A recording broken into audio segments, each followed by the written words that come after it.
Suresh sir, सबसे पहले आपका बहुत बहुत स्वागत है। Thank you so much. बहुत बिजी है, घर पर है तब भी बिजी है, लेकिन आपने समय दिया। Thank you so much sir and welcome. Thank you very much. सब लोग बिजी हैं घर पे, सब लोग वर्क एट होम बोल रहे हैं, लेकिन वर्क एट होम में काम ज़्यादा है। झाड़ू पोछा खटका बर्तन, और फिर कपड़े धोना, और बीवी का सुनना, बच्चों का सुनना, उनका स्कूल अटेंड करना ऑनलाइन। तो काम बहुत है। वर्क फ्रॉम होम मतलब घर पे ही काम है। तो सिर्फ घर पे हाँ। रहने के लिए मुझे लगता है कि एक नया पोजीशन मैंने क्रिएट किया है, सीईओ होम। मतलब आप आपके घर के चीफ एग्जीक्यूटिव ऑफिसर हो और उसके हिसाब से आप सैलरी ले सकते हैं। ओके। कभी कभी ये भी होता है कि घर के अंदर आपका डेजिग्नेशन थोड़ा सा नीचे घट जाता है, स्पेशली अगर आप शादीशुदा है तो आप प्यून बन सकते हैं, क्या बोलते हैं, हाउस कीपर बन सकते हैं। तो फिर आपका थोड़ा सा सैलरी और भी घट जाएगा। ओके। तो यही सब चल रहा है आजकल। बिल्कुल। तो सर, जैसे कि हम ऑफ एयर बातें कर रहे थे, आपने भी कहा और मैं भी इस बात को मानता हूँ कि घर पे अपनी चलती नहीं है, कोई सुन नहीं रहा है। मैं इंटरव्यू लेने के लिए मैं इंटरव्यू लेने के लिए टेरेस के ऊपर बैठा हूँ, आप देखो। वो मुझे तो घर दिख से रहा। निकल जाना। देखिए, मुझे अलाउड ओके। नहीं है घर से, मुझे घर से बाहर निकलना अलाउड नहीं है। इसके लिए घर पे कुछ भी इमरजेंसी आ सकती है कभी भी। कभी कीटाणु दिखते हैं आजकल, कॉकरोच दिखते हैं, मक्खियाँ घूमती रहती है। तो वो रैकेट लेके उनको मैं चेस करता रहता हूँ, जैसे कि राफेल नाडाल हो मैं, उस तरीके से उनको चेस करके मारना भी पड़ता है। तो टेनिस का प्रैक्टिस हो ही जाता है घर के अंदर। Okay Suresh sir, jokes apart जानना चाहूंगा, आप हम सब के हमेशा से फेवरेट रहे हो। मैंने जब जब आपका इंटरव्यू लिया है, आपको मैंने कहा है, जिस तरह से हमने आपकी ग्रोथ को देखा है, जिस तरह से आपके करियर को हमने देखा है, वो हम सब आरजेस भी आपको फॉलो करते हैं, क्योंकि आप बहुत अच्छे आरजे भी रहे हैं, एक्टर हैं, टीवी पर्सनैलिटी हैं, इतना कुछ कॉमेडियन है। सर, ये कैसे शुरुआत हुई थी, हम सब जानना चाहेंगे। आज हम सबके पास बहुत समय है, आप समय लेके प्लीज अपनी राज खोल दो। देखिए, ऐसा कुछ नहीं, सब सब कुछ, हर चीज़ ज़िंदगी में जो है इत्तेफ़ाकन होती है। और इत्तेफ़ाक से मैं एक जगह काम कर रहा था, जहाँ पे मैं बहुत बहुत बोर हो चुका था। लीज़ एडमिनिस्ट्रेशन, कॉस्ट अकाउंटेंसी के लिए पढ़ रहा था, जिनका हेडक्वार्टर्स कलकत्ता में ही रहा करता था पहले, कोलकाता में। तो जी। उसके बाद एक दिन बैठे-बैठे इतना बोर हो गया कि मेरा एक तो कलीग था जावेद, जावेद ने कहा, तुम करना क्या चाहते हो? रोज़ आते हो ऑफ़िस में, लेकिन मुझे दिख रहा है कि सुबह से शाम तक आपकी आँखों में सिर्फ़ नींद है। ओके। तो मैंने कहा, मैं एक्चुअली बोर हो चुका हूँ, ये सब मेरे बस की बात नहीं है। तो बोला, क्या करना चाहते हो? तो मैंने कहा, कुछ स्पेस सेलिंग, एडवर्टाइजिंग एग्जीक्यूटिव वगैरह वही बनना चाहते हैं। तो वो उसमें कोशिश करना चाहिए करिए। तो उसने कहा, ठीक है। तो एक दोस्त से मिलाता हूँ जो एक TV and video world magazine के एडिटर रहा करते थे, मिस्टर इम्तियाज़ मर्चेंट। तो जी। उनको मिलने गया था। बहुत साल पहले की बात है, तो मतलब शायद आप उस टाइम 3-4 साल के होंगे, तो जी। शायद। ओके। तो अच्छा। तो फिर उस टाइम पे इम्तियाज़ भाई से जब मिला, तो उन्होंने कहा कि बहुत कुछ बातें हुई। बाद में कहा कि मेरे ऑफ़िस में इस वक़्त इस पोज़ीशन के लिए वैकेंसी नहीं है, सेल्स में नहीं है। नहीं, अब बाकी तुम करते क्या हो? तो मैंने कहा, बस कुछ नहीं। तो जावेद ने कहा, नहीं, नहीं सर, ये ऐसा बंदा है कि ऑफ़िस में जो भी नया आता है, उसकी मिमिक्री या नकल कर सकता है बड़े आराम से। तो तो इम्तियाज़ भाई हँसने लगे, बोला, तुम मेरी कर सकते हो? तो मैंने थोड़ा बहुत उनका किया उधर ही ऑन द स्पॉट। फिर उन्होंने कहा, और क्या-क्या करते हो? बोला, गणपति के टाइम हमारी बिल्डिंग में जो स्टेज बनते हैं, हम हाथ से बनाते हैं, और उसके ऊपर हम राइट। प्रोग्राम्स काफ़ी सारे करते हैं, कॉमेडी के शोज़ करते हैं। तो वो बोला, अचानक कहा कि तुमने एक्टिंग के बारे में क्यों नहीं सोचा? तो बोला, सर, मैं साउथ इंडियन हूँ, और साउथ इंडियन एक्टिंग-वाइक्टिंग में घुस जाऊँगा तो 2 लाफ़ा मेरे डैड से और वापस घर पे बिठा देंगे। जी। तो हँसने लगे। तो बोला, नहीं, नहीं, मैं मज़ाक नहीं कर रहा हूँ, एक अपॉर्च्युनिटी है यहाँ पर। अपना जो ये आरके स्टूडियोज़ है, वो लोग एक फ़िल्म बना रहे हैं, परमवीर चक्र। और जी। उसमें उनको बिल्कुल न्यू हीरोज़ चाहिए। मेजर अशोक कौल डायरेक्ट कर रहे हैं अंडर दैट स्टूडियो के बैनर पे। तो मैं बहुत एक्साइट हो गया। थोड़ा मुझे लगा कि ये रोल का ऑफ़र, क्या रोल मिल ही गया मुझे। तो जी। उन्होंने मुझे बात करा दी मेजर कौल से, और मेरी बात हुई मेजर कौल से। फिर उन्होंने कहा कि बेटा, तुम मुझे 4-5 दिन के बाद फ़ोन करना, हम फ़िक्स कर लेंगे। तो उस दिन मैं लोकल ट्रेन में खड़े रहकर एज़ यूजुअल एकदम गंदी वाली गाड़ी में, सेकंड क्लास कंपार्टमेंट में, सब जगह पसीना पसीना, बदबू, पंखे बंद हो जाते थे बीच में। तो ऐसे मैं बाहर देख रहा था, झाँक के देख रहा हूँ, मुझे एक मारुति 800 गाड़ी दिखी उस ज़माने में। तो मुझे इतनी खुशी हुई, मुझे लगा कि एक दिन मैं भी ट्रेन में नहीं जाऊँगा, सिर्फ़ गाड़ी में ही जाऊँगा। क्या बात। तो अंदर से मुझे एक ऐसा लगा कि मैं हीरो बन गया हूँ। मुझे लगा कि ट्रेन के अंदर लोग मेरी तरफ देख रहे हैं, और मैंने 1-2 को ऐसे देख के नॉड भी किया। ओके। एक मतलब एक्नॉलेजमेंट के आपने तौर। पूरी पूरी प्लानिंग आपने कर ली थी हाँ, मुझे मन में सुपरस्टार ऐसा वाली। लगा बन गया हूँ बस। फिर मैं उतरा तो मेरे एक अंदर एक स्वैग था। फिर बाद में फिर मेरे कजिन ब्रदर के पास गया, बोला कि भाई ऐसा है तो थोड़ा फोटोज खिंचाएंगे, तो फोटोज खिंचाई बीच बीच में जाके, बरसों बीच में जाकर। और फिर हम रेडी हो गए, फोटो देखे मैं तो खुश हुआ, रिश्तेदार देखे बोले क्या हीरो लगते हो, बिंदास यार तुम तो, तुम्हें इसी में होना चाहिए। तो मैं चला गया उस दिन स्टूडियो में वो फोटोग्राफ साथ में लेकर। रात के स्टूडियो पहुंचते ही मैं बस में गया था, क्योंकि उस ज़माने में पैसे वैसे थे नहीं हमारे पास। तो बीएसटी बस में हम बैठकर 1-2 घंटे का सफ़र चेंबूर तक पहुंच गए। आर के स्टूडियोज के सामने उतर कर एक छोटा सा वॉक लेना पड़ता था, पसीना पसीना होकर वहाँ पहुंच गया। पसीने से बचने के लिए हाथ में बहुत ही बड़ी हैंकरचिप हुआ करती थी, आज भी रखता हूँ।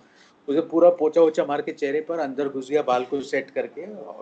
और मैं ऑफिस के ही कपड़े पहना था, क्योंकि मुझे जी। जानकारी मतलब ये फिल्मी कैसे जाना है मुझे पता नहीं है। और मैं अंदर घुसते ही ऋषि कपूर साहब बाहर आ रहे थे, तो उनसे ऑलमोस्ट टकराया हमने। क्या तो बात। मैंने कहा सॉरी सॉरी, तो उन्होंने सिर्फ शोल्डर पे पैट किया, no problem no problem carry on, ऐसे करके चले गए बाहर। तो मैं उनको देख रहा हूँ, बाप रे कितना गोरा आदमी है, कितना अच्छा आदमी है। मतलब उनको बुरा भी नहीं लगा, टैप भी किया, मतलब आज बहुत ही अच्छा दिन है, ये तो रोल जी, मिलने ही वाला मिल है मुझे। गया। जी। अंदर गया कैबिन के अंदर, बहुत ही खूबसूरत कैबिन आर के स्टूडियो के अंदर। मेजर अशोक और वहाँ टेबल के अक्रॉस बैठे थे। उन्होंने कहा आ जाओ बेटा, कैसे हो, पानी पियोगे? बोला हाँ पानी पीऊंगा। तो एक गिलास पानी मिली वहाँ पर। और फिर उन्होंने मुझे फोटोग्राफ चाहिए, मैं पूछा मुझसे, मैंने उनको फोटोग्राफ दिए। फोटोग्राफ देखकर आज मुझे महसूस हो रहा है कि फोटोज देखे उन्होंने मेरी तरफ, वैसे देखे फोटोज देखे, फिर मेरी तरफ देखे, फिर आज मुझे एहसास हो रहा है कि उस वक्त कितना बड़ा तो वो आज मुझे महसूस हो रहा है। लेकिन बेचारे ने कुछ नहीं जी। कहा। उन्होंने कहा देखिए फिल्म आर्मी बैकग्राउंड के हैं, और आप आर्मी मैन नहीं लगते हो, आप एकदम रिच खानदान के बंदे लगते हो। मुझे इतना बुरा लगा, तो मैं नेक्स्ट 5 मिनट्स कहा मेजर साहब ऐसी बात नहीं है, मैं उतना वो अमीर वमीर नहीं हूँ, मैं तो बस में आया हूँ, चल के क्रॉस किया हूँ, ये क्या बात हुई, अमीर आदमी दिखता हूँ तो रोल नहीं मिलेगा। तो मुझे बहुत बुरा लगा यार, तो एकदम डिसअपॉइंट हुआ। बोला बेटा देखो ऐसे होता है, अगली बार अगली फिल्म में देखते हैं, कुछ और रोल रहेगा बता देंगे हम। मुझे बहुत बुरा लगा, लेकिन उस वक्त मैं बाहर निकल रहा था, तो स्टूडियो की एक खुशबू होती है, वो टारपोलिन टारपट्री की जो स्मेल है, उस टाइम में कैनवस वाले टारपोलिन्स हुआ करते थे, और वो टिम्बर वाले फली वाली सब बड़े थे वहाँ पर। वो खुशबू से मुझे लगा कि यही पर मुझे होना चाहिए। और मैं बाहर निकला, लेकिन क्या बोलते हैं, एक से कि मुझे शायद इसी लाइन में ट्राई कोशिश करनी चाहिए एटलीस्ट फॉर सम टाइम, और बाद में देखते हैं क्या होगा। तो उसके बाद 1 साल के लिए मैं एक्चुअली काफ़ी डिसअपॉइंट हुआ था, लेकिन मुझे अंदर से लगा कि लोग अभी भी मेरी तरफ देख अरे रहे हैं। क्या बात। तो फिर मैं छोड़ा नहीं, मैं उतना बुरा नहीं लगा, वो 2 दिन में चला गया। फिर मैं बोला क्या कैसे करना है, तो उसके बाद मैंने टाइम्स ऑफ इंडिया में नौकरी करना शुरू किया। फिर एक एक्टिंग क्लासेस, आतम प्रकाश जी करके एक एक्टर रहे हैं, गोल्ड मेडलिस्ट फ्रॉम एफटीआई, वो छोटा सा क्लासेस चलाते थे अपने घर से, तो वहीं पर ज्वाइन किया किसी दोस्त के कहने पर। और वहाँ पे हीरोगिरी सिखाई जा रही थी, हीरो के डायलॉग्स बोले जा रहे थे। तो उन्होंने एक बार मुझे कहा बेटा तुम्हें कॉमेडी ट्राई करना चाहिए। ओके। और उस वक्त दूरदर्शन में एक शो आया करता था, मुझे याद नहीं उस शो का नाम आज, लेकिन उस शो में उन्होंने आतम प्रकाश जी के जो क्लासेस हैं उसको कवर करने के लिए उन्होंने बोला कि हम कवर करने आ रहे हैं। तो आतम प्रकाश जी ने मुझे और संजीव सेठ और एक एक्टर, जो हम लोग दोनों स्कूल के दोस्त भी थे, हम लोग दोनों साथ में थे, तो संजीव सेठ और मुझे बुलाया कि तुम दोनों रहना। बोला क्यों? नहीं कैमरा में अच्छे लगोगे। तो अरे वाह, कैमरा फेस करने क्या लगा बात। दूरदर्शन में। परख परख करके नाम था शो का। तो ओके। बहुत 91-92 के बारे में बात कर रहा हूँ मैं। और जी। उस वक्त जब वो शो शुरू हुई और वो टेलीकास्ट हुआ था दूरदर्शन पर, तो बहुत लोगों ने देखा, अरे तो टीम में क्या लग रहा था यार। तो मैं बहुत खुश हो गया, मतलब चलो पहुंच ही गया हूँ अब तो। डैड मॉम काफ़ी दुखी थे कि अच्छी एक नौकरी छोड़कर इस लाइन में जा रहे बड़ी। हैं जहाँ पर कोई जान पहचान नहीं, कुछ जानते नहीं कि कैसी इंडस्ट्री है जो भी है। तो मैंने डैड से ये कहा कि डैड 1 साल तक ट्राई करूँगा, उसके बाद अगर कुछ नहीं बना तो मैं सेल्स में वापस चला जाऊँगा, मुझे कॉन्फिडेंस है कि मैं सेल्स में तो कुछ ना कुछ कर ही पाऊँगा।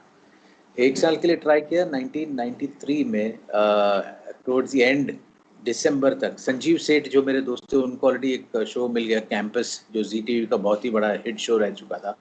और मैं सोचा अभी क्या करूँ समझ में नहीं आ रहा है। कुछ हिंदी ठीक नहीं थी, साफ हिंदी नहीं बोल पा रहा था। सबने कहा कि यार तुम साउथ इंडियन एक्सेंट के साथ आए हो, एक काम करना केरला वापस चले जाओ।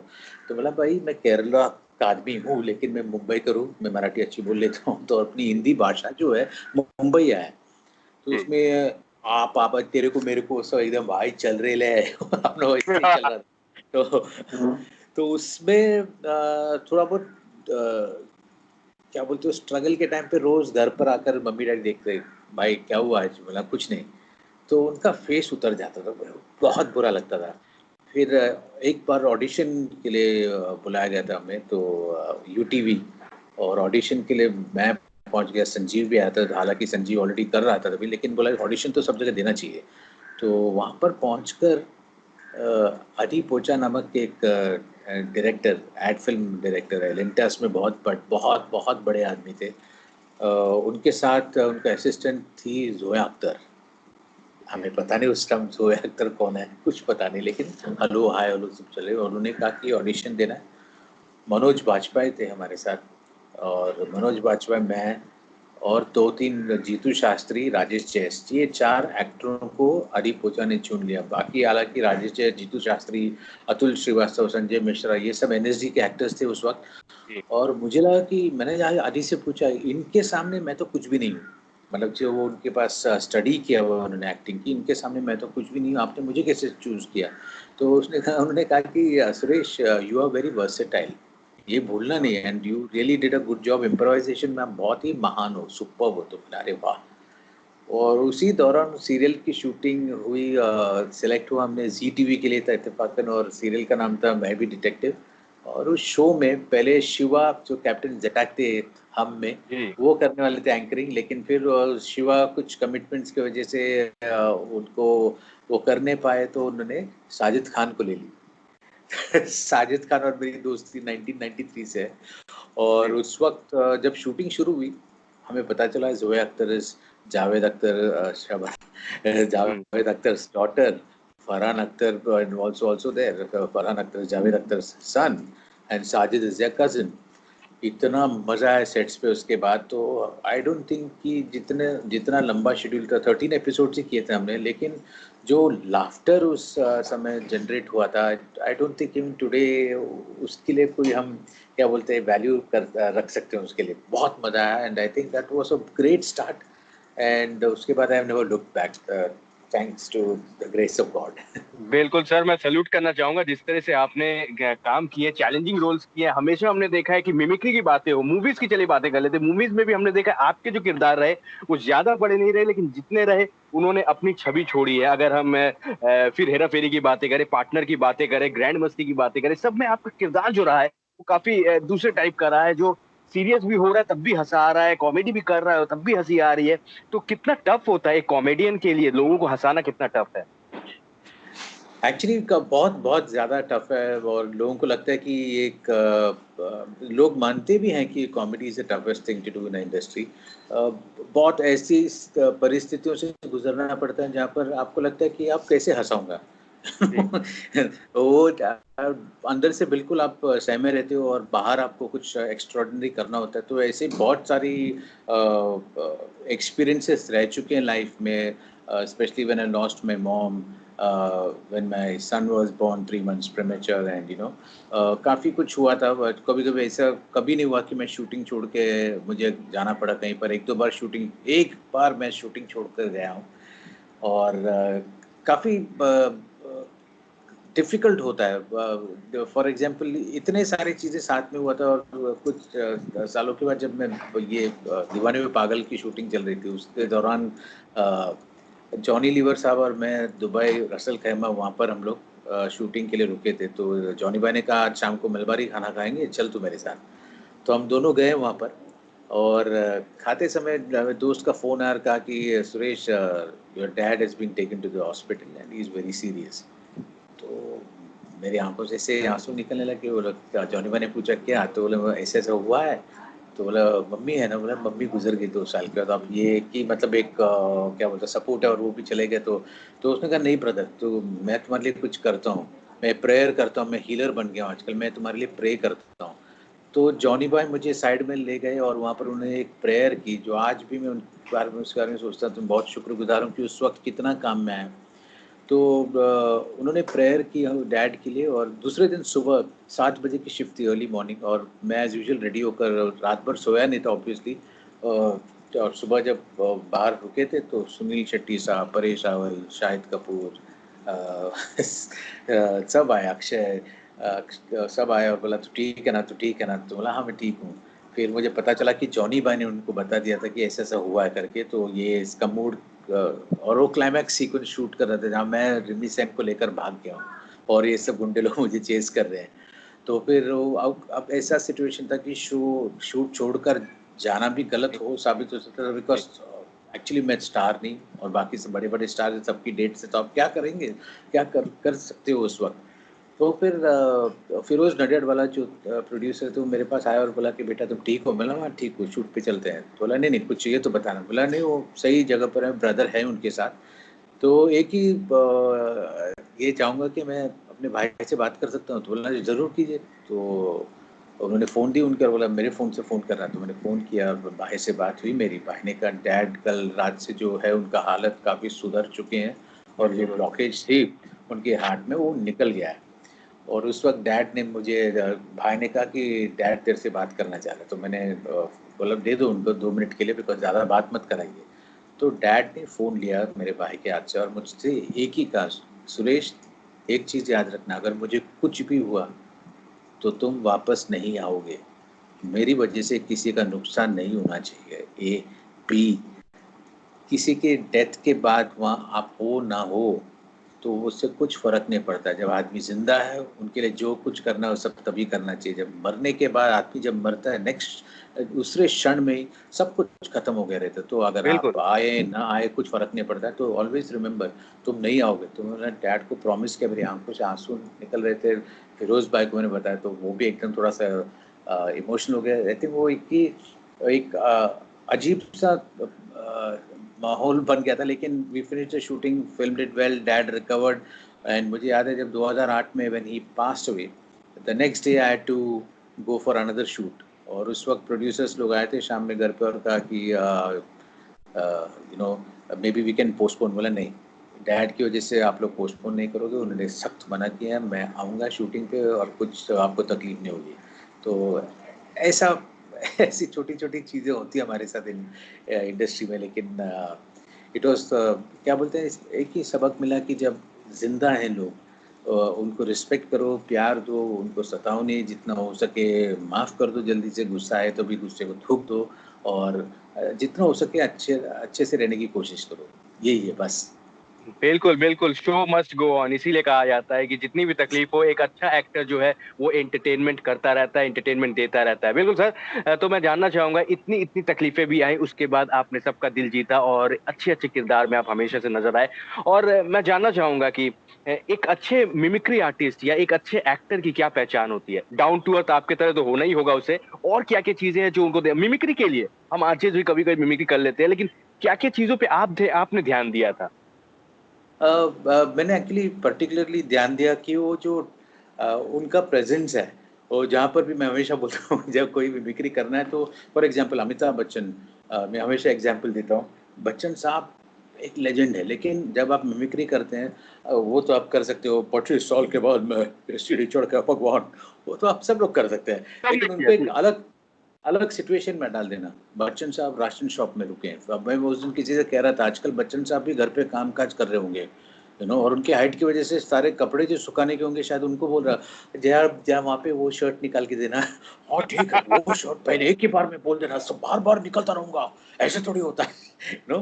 तो मिमिक्री करते समय उसको ह्यूमर लाने के लिए स्पेशली जितने आपकी कला है वॉइस की, आर्ट, वो तो एक आर्ट है, भगवान ने दिया हुआ है, और वो आर्ट को कभी आप खोना नहीं, और लेकिन जब भी आपको उसको और फ़नी करना है, हमेशा ऐसे कलाकारों को जिनकी आप मिमिक्री कर रहे हैं, उनको एक अलग परिस्थितियों में डाल देना। जी। फॉर एग्ज़ाम्पल नाना पाटेकर को डॉक्टर बना देना, है ना? अच्छा। क्या बीमारी है तेरी? है ना? मैं ऑपरेशन करूँगा लेकिन ये सुई मेरे पास नहीं है।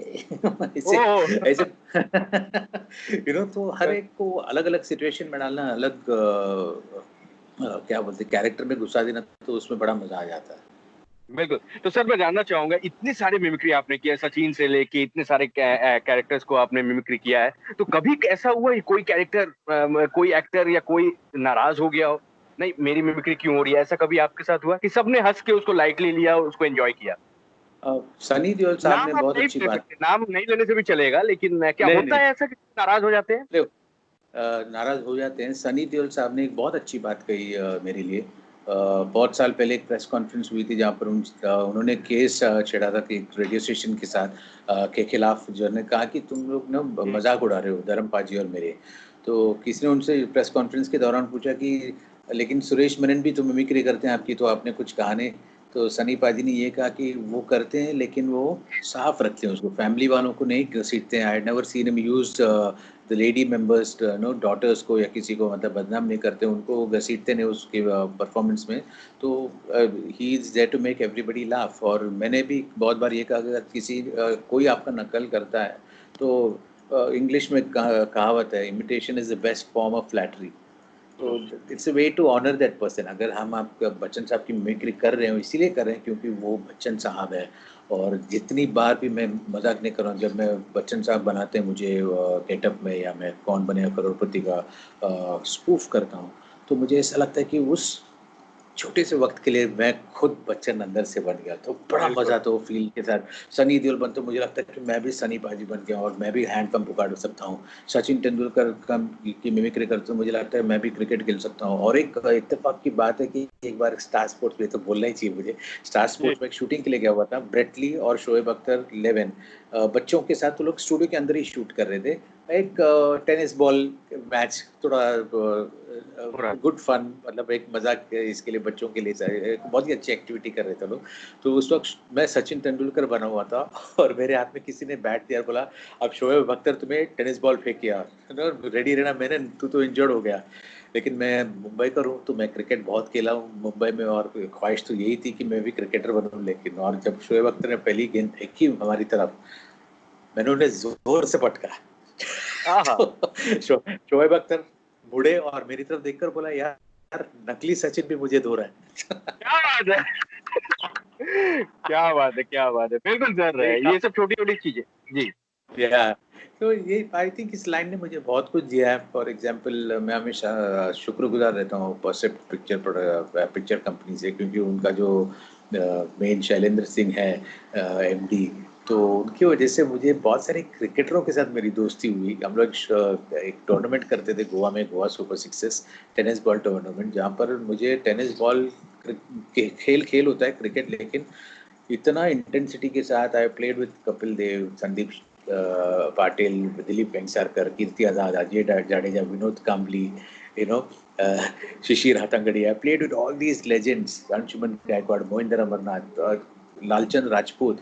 मतलब कितने और कितना मज़ा आया और मुझे लगा कि सब इस लाइन की वजह से मुझे मौका मिला है, कॉमेडी की वजह से मौका मिला है रियल लाइफ हीरोज़ को भी मिलने का। तो I am very very very grateful और अगले जन्म में भी चाहूँगा कि इसी लाइन में रहूँ। वो पता नहीं वायरस के बाद अगले जन्म होगा कि नहीं, लेकिन फिर भी। हेलो,